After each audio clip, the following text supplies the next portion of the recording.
Black Widow was directed by Kate Shortland, and finally after her introduction in Iron Man 2 it's Natasha Romanoff's first solo film and probably her last because she died, and they had to go back in the past to make a solo movie, which is something they should have done a long time ago. But they realized their mistake so they made one.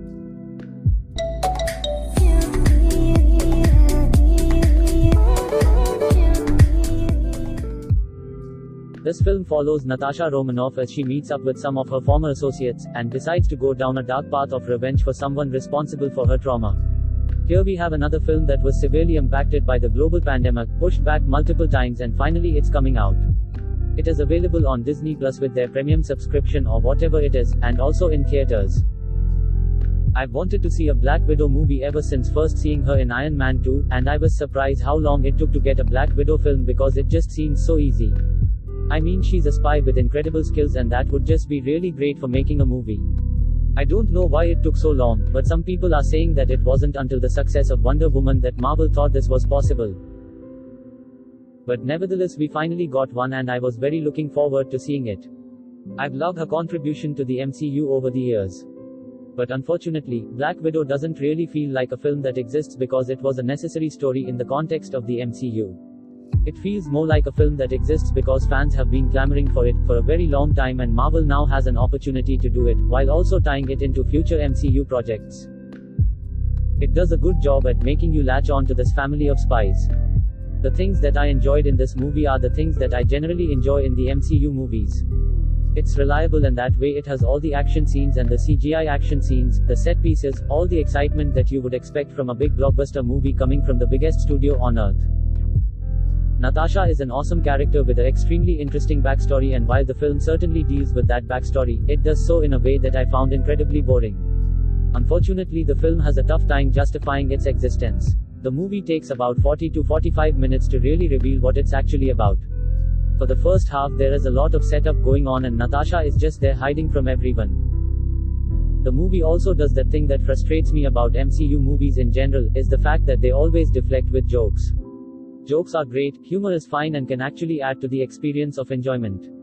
But if there is a scene that could have benefited from the drama and go to the next step, but they don't. They just crack a joke and some of the scenes in the movie are kind of stupid. There's a scene in the movie where a character is getting a back tattoo and he's also wrestling a lot of guys while beating all of them. It's very clear to me that the writer of the film has no idea what getting a tattoo is like, because if you are arm wrestling someone while getting a tattoo, it's going to look like scribbles all over your skin. Another unfortunate thing about the film is that the plot dictates that the main villain be kept off screen for a long portion of the movie, which I won't be spoiling for you. Coming to Taskmaster, he was the most disappointing MCU villain that I have seen. He doesn't speak a single word in the movie and also doesn't have any character development. It seems like they tried to pull off a direct rip-off from the Winter Soldier, but they failed terribly at it.